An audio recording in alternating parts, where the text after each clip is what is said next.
श्वेता झा और आप देख रहे हैं धर्म का हमारा ये खास कार्यक्रम। धर्म में आज बात करेंगे हम किसी देवी या देवता की नहीं, बल्कि एक ऐसे वृक्ष की जिसकी महिमा है अपरंपार। इस वृक्ष के दर्शन होते हैं महाकाल की नगरी उज्जैन में, जहां भक्त उन्हें पुकारते हैं भगवान सिद्धवट के नाम से। यहाँ सिर्फ एक एक लोटा दूध चढ़ाकर आप न केवल मुंहमांगी मुराद ले सकते हैं, बल्कि पितरी और काल सर्प दोषों से भी छुटकारा पा सकते हैं। कैसे, चलिए देखते हैं।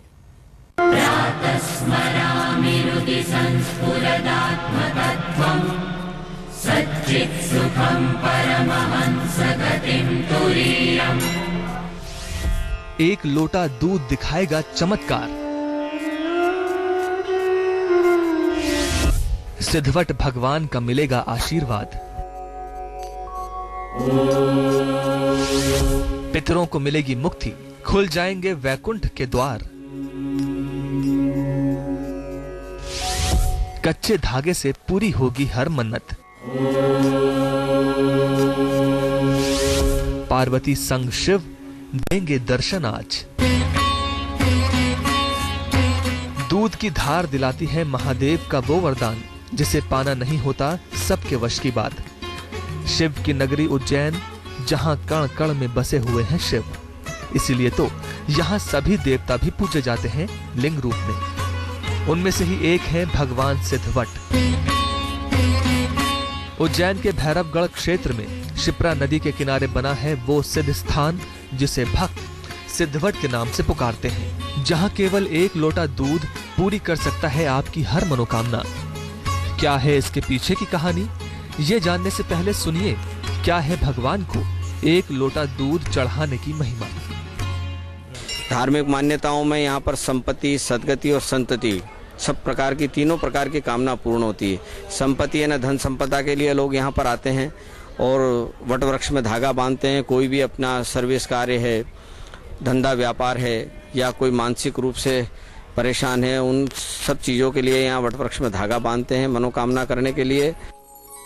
भगवान सिद्धवट के इस धाम में कच्चा दूध चढ़ाने का बड़ा महत्व है। वैसे तो भक्त रोज ही बड़ी संख्या में यहाँ आकर दूध चढ़ाकर भगवान सिद्धवट से आशीर्वाद लेकर अपनी मनोकामना पूर्ण होने की कामना करते हैं, लेकिन अमावस्या की हर चतुर्दशी को यहाँ दूध चढ़ाने का अलग ही महत्व है। साथ ही जिस भी भक्त की मनोकामना पूरी हो जाती है, वो साल भर तक हर चतुर्दशी को यहाँ आकर नियमित रूप से दूध चढ़ाते हैं। कहते हैं यहाँ दूध चढ़ाने से पितृ को मोक्ष की प्राप्ति होती है। इसके लिए यहाँ पितरों का तर्पण किया जाता है। साथ ही काल सर्प दोषों से मुक्ति पाने के लिए की जाती है विशेष पूजा। यहाँ पर लोग पिंडदान करने आते हैं। अपने जो पूर्वज चले जाते हैं, उन पूर्वजों की आत्मा की शांति के लिए लोग यहाँ पर माता पिता के पिंडदान करने आते हैं 10 दिन के बाद में। और पिंडदान जैसा नासिक में होता है, गया जी में होता है, ऐसा पिंडदान यहाँ पर होता है। और यहाँ पर काल सर्प योग का पूजन होता है, नाग बलि, नारायण बलि होती है। और विशेष करके श्राद्ध पक्ष में 15-16 दिन तक लोग अपने पूर्वजों की आत्मा की शांति के लिए यहाँ पर कच्चा दूध चढ़ाते हैं। पुराणों में सिद्धवट को कल्प वृक्ष भी कहा गया है। इसी कारण से यहाँ भक्त रक्षा सूत्र बांधकर भी मन्नत मांगते हैं। जिन भक्तों की गोद सूनी होती है, वो यहाँ संतान की कामना लेकर आते हैं और साथ में लेकर जाते हैं खुशियाँ। भगवान सिद्धवट के धाम में जितना महत्व भगवान की पूजा का है, उतना ही अनोखा है यहाँ भगवान का श्रृंगार। सबसे पहले भगवान का लाल रंग से किया जाता है लेपन। उसके बाद चंदन घोटकर होता है भगवान सिद्धवट का अद्भुत श्रृंगार। श्रृंगार की परंपरा के तहत मंदिर के पुजारी के द्वारा भगवान सिद्धवट को मुखौटा पहनाया जाता है और मुखौटे में सजे बाबा सिद्धनाथ का स्वरूप बेहद आकर्षक नजर आता है। वैसे पूरे वर्ष भर कच्चा दूध चढ़ता है। हर महीने की चतुर्दशी अमावस की जो होती है और पूर्णिमा की चतुर्दशी को कच्चा दूध चढ़ाने के लिए हजारों लाखों लोग यहाँ पर हर चतुर्दशी को आते हैं। श्रृंगार के बाद प्रारंभ होती है सिद्धनाथ की आरती। आरती के दौरान श्रद्धालु भक्ति रस में सराबोर हो जाते हैं। शिप्रा नदी का तट शंख, घंटी, नगाड़ों, झांझ, मंजीरों और तालियों की ध्वनि से गूंज उठता है। श्रद्धालु भक्ति भाव से सिद्धनाथ की आरती करते हैं। आरती में शामिल श्रद्धालु अपनी सुध बुध खोकर सिद्धनाथ के ध्यान में खो जाते हैं। कहते हैं सिद्धवट को शिव और पार्वती दोनों का आशीर्वाद मिला हुआ है और जो कोई भक्त एक लोटा दूध चढ़ाकर बनता है भगवान के श्रृंगार का गवाह, उसे सिद्धवट के साथ साथ महादेव और गौरी का वरदान भी मिल जाता है। संदीप कुलश्रेष्ठ, उज्जैन, आज तक। सिद्धवट मंदिर में मौजूद कल्प वृक्ष को साक्षात महादेव और मां पार्वती का आशीर्वाद प्राप्त है। कहते हैं कि इसी वृक्ष के नीचे मां पार्वती ने घोर तप किया था, तो वहीं भगवान कार्तिकेय को भी सिद्धियां प्राप्त हुई थी, जिसके बाद भगवान शिव ने इस स्थान को सिद्ध होने का आशीर्वाद दिया।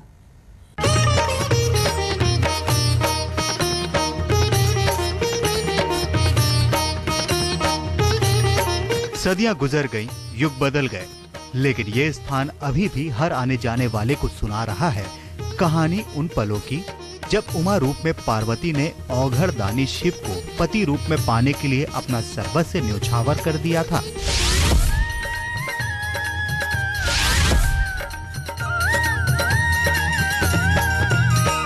शेष गंग अर्धंग पार्वती सदा विराजत कैलासी। उज्जैन का सिद्धवट मंदिर, जहां मां पार्वती ने की तपस्या। उज्जैन का सिद्धवट मंदिर ही वो स्थान है जहां महादेव को पति रूप में पाने के लिए मां पार्वती ने एक वृक्ष रोपा और फिर उसी वृक्ष के नीचे बैठकर शिव को पाने के लिए घोर तपस्या की।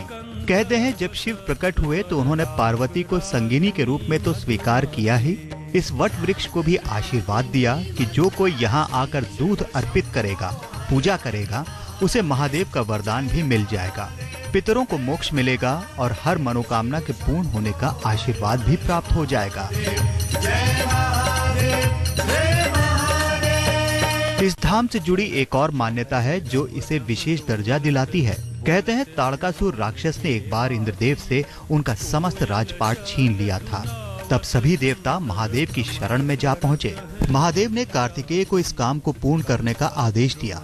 कहते हैं इसी सिद्धवट वृक्ष के नीचे कार्तिकेय ने सिद्धियां प्राप्त की और भोजन भी ग्रहण किया।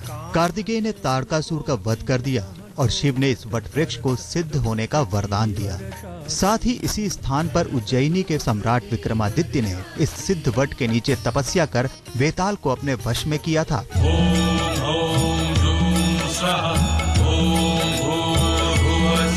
कहते हैं संतान से जुड़ी कोई परेशानी हो या कष्ट हो, यहाँ आकर पूजा करने से सभी का निवारण हो जाता है। संतान की कामना लेकर आने वाली महिलाएं यहाँ पूजन कर मन्नत का एक रक्षा सूत्र इस वृक्ष को बांधती हैं और भगवान सिद्धवट की कृपा से जल्दी ही उनकी सूनी गोद भर जाती है। यूं तो इस सिद्ध क्षेत्र में श्रद्धालु अपने पितरों को शांत करने और काल सर्प दोष दूर करने पहुँचते हैं, लेकिन मांगलिक कार्य में सिद्धनाथ बाबा को निमंत्रित करना नहीं भूलते। भगवान सिद्धनाथ के लिए मंदिर के पुजारी के नाम से श्रद्धालु मांगलिक कार्य का निमंत्रण पत्र सिद्धवट को भेंट करते हैं और भगवान के आशीर्वाद से भक्तों के सभी कार्य निर्विघ्न पूर्ण हो जाते हैं। माता पार्वती के द्वारा स्थापित वट वृक्ष वो है। यहाँ पर पितरों की शांति के लिए दूध चढ़ाया जाता है। काल सर्प दोष का निवारण होता है। यहाँ पर सभी की मनोकामना पूर्ण होती है।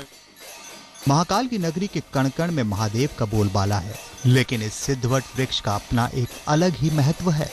और हो भी क्यों ना, जिसे स्वयं मां पार्वती, शिव और कार्तिकेय का आशीर्वाद प्राप्त हो, उसकी महिमा भला कैसे किसी से कम हो सकती है। संदीप कुलश्रेष्ठ, उज्जैन, आज तक।